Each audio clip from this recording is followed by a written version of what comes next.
In August 1994, a body of a young woman was left in a tree line off Interstate 10 near Holt in the Florida Panhandle. Okay. She was discovered wearing a long button-up dress with flowers, lots of jewelry, including a cord bracelet with beads on it, a cord necklace with pendants, a charm bracelet without a charm, and it says more. So I'm assuming she was wearing a lot of jewelry and this button-up flowery dress. Her inmates that were picking up trash on the side of the road are who discovered her. She was known as Jane Doe, like, all this time. Yeah, I mean, that's a long time. We're going on 30 years of her being known as just Jane Doe. And they estimated that she was between 35 to 55 years old. Well, gosh, now, she was that degraded?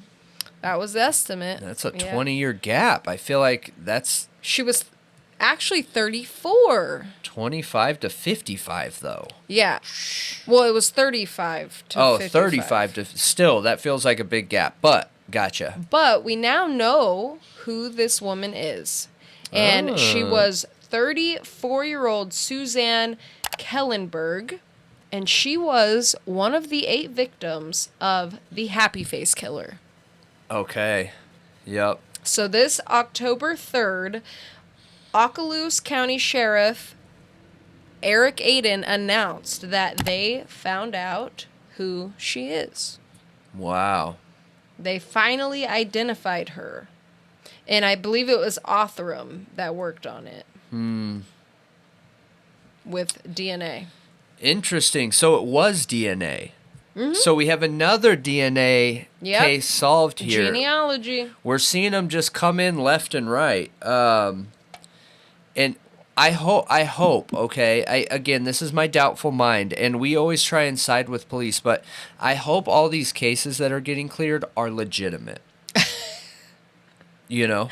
And we're not just trying to work off some of the caseload in books.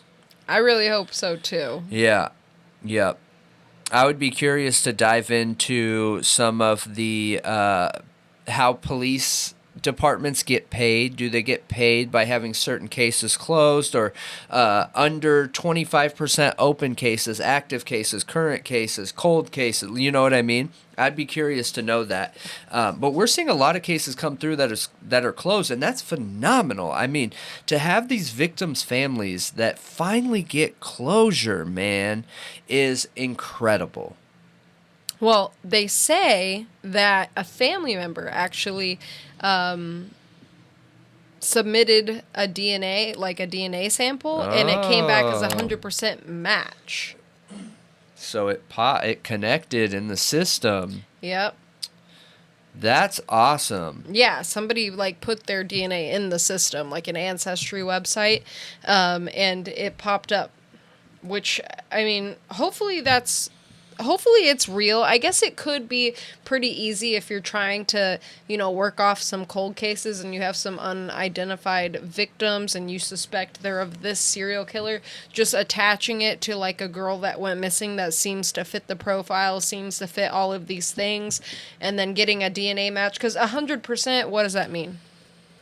You know what I mean? Since we've been talking about this and diving into it, yes. 100% isn't possible. So, and if you're watching this and you're curious what we're talking about, check this out right here. So we actually dive into the DNA evidence, and DNA usually comes back as a percentage of likelihood, and 1 out or 100% is just so rare, you guys, because they're looking for 0.1% out of 99.1% of 8 billion, and check it out.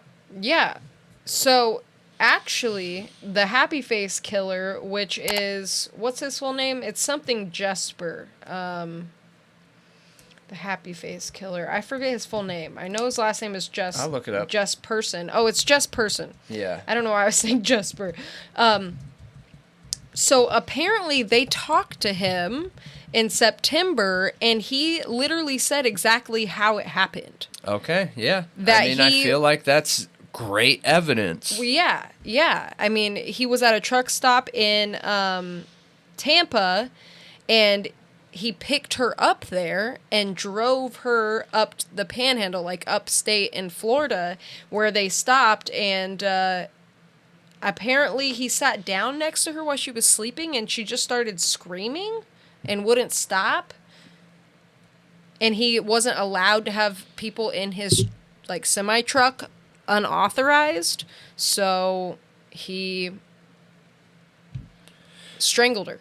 Wow. He zip-tied her and strangled her.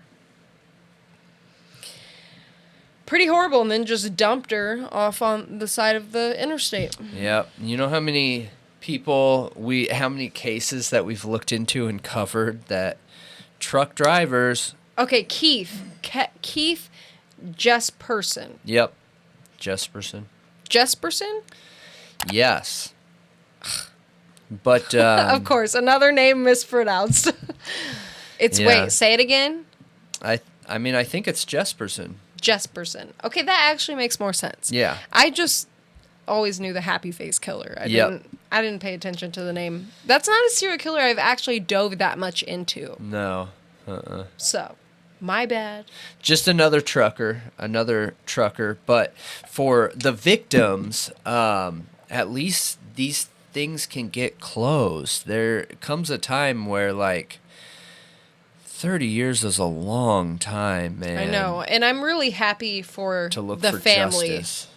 The family. Yeah. He's still alive and in prison. Yeah. In Oregon State Penitentiary. Yep. Good.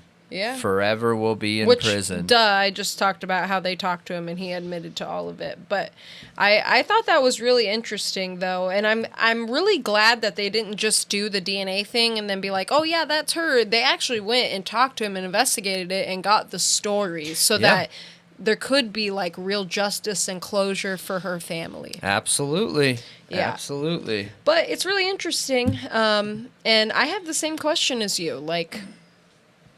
Is there a way to know if these are, like, 100%? Like, this is it. I would love to know. I'm sure since it's based off percentages, there is, like, high percentages where you're like, oh, yeah, definitely. Oh, yeah. Normally it's 1 out of an X factor, however many people. But the issue is they don't give us those details when they make a match. They don't say it was this out of this or it was whatever. Like, normally they don't, yes, but when like, you're never. They just say 100% match, and so you're like, what does that mean for the news and media? But when they're taking it to court, most of the time it is a percentage base. Like, while I was doing research on that, I read multiple cases where the attorney brought it in and said, hey, this is 1 out of every 2 people, you know, literally it could be half the world's population. And then I've seen ones where they say, you know, look, the likelihood is 1 out of 5 million or 1 out of 8 billion, you know what I mean? And those percentages are more closer to exact because there's only 8 billion people in the world. So if you have a likelihood chance that's higher than 1 out of 8 billion, that's pretty good. That's right there near 100%. Yeah. So. But yeah. Let us know what you think. Let those thoughts write in the comments below. Moving along here.